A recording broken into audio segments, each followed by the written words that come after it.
Saya akan menjelaskan tokoh pemimpin yang dikenal sebagai nama Napoleon Bonaparte. Napoleon Bonaparte dikenal sebagai pribadi yang sangat cerdas, ambisius, dan pekerja keras.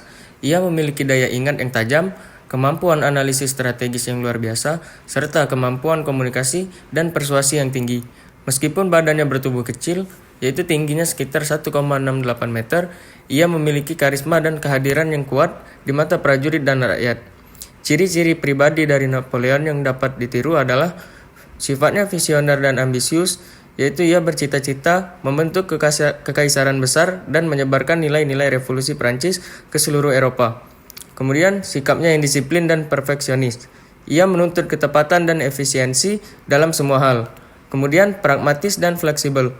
Meskipun berasal dari latar belakang revolusioner, ia tidak segan mengubah strategi atau berkompromi demi kekuasaan. Kemudian, pada masa kepemimpinan Napoleon memiliki gaya kepemimpinan yang otoriter, tetapi ia juga memiliki gaya meritokratis. Ia memberi penghargaan berdasarkan kemampuan, bukan status sosial. Dalam militer, ia memimpin langsung di medan perang, memahami logistik, dan seringkali menyusun strategi secara pribadi. Ciri khas dari kepemimpinan Napoleon Bonaparte adalah ia mampu membakar semangat pasukan dan membuat mereka rela mati untuknya.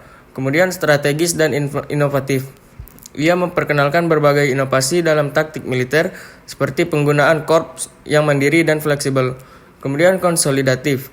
Ia membangun pemerintahan yang kuat dan terpusat di bawah kekaisaran Prancis. Kemudian reformis. Meskipun menjadi kaisar, ia tetap membawa beberapa nilai revolusi seperti hukum dan pendidikan.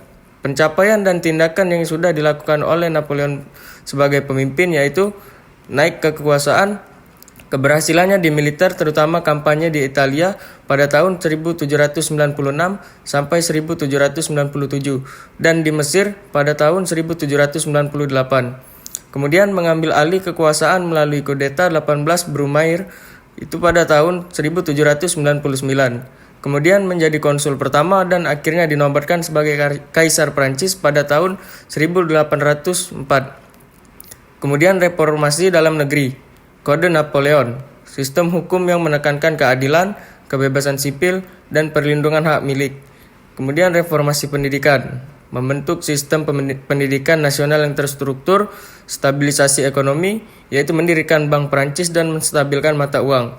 Kemudian yang ketiga yaitu pencapaian militer, menang dalam berbagai pertempuran besar seperti Austerlitz pada tahun 1805, Jena pada tahun 1806, dan Wagram pada tahun 1809. Dengan mendirikan kekaisaran Prancis yang menguasai sebagian besar Eropa daratan, kebijakan luar negeri dan kekuasaan, memasang saudara-saudaranya sebagai raja di negara-negara jajahan, misalnya Spanyol, Italia, Belanda, menjalankan continental system, blokade ekonomi terhadap Inggris, kemudian keberuntungan berbalik, gagalnya dalam kampanye militer di Rusia pada tahun 1812 yang menghancurkan sebagian besar pasukannya, dikalahkan oleh koalisi negara-negara Eropa dan dibuang ke Pulau Elba pada tahun 1814. Kemudian kembalinya ke Prancis dalam periode 100 hari 1815, tetapi akhirnya dikalahkan dalam pertempuran Waterloo dan dibuang ke Pulau Saint Helena, tempat ia meninggal pada tahun 1821.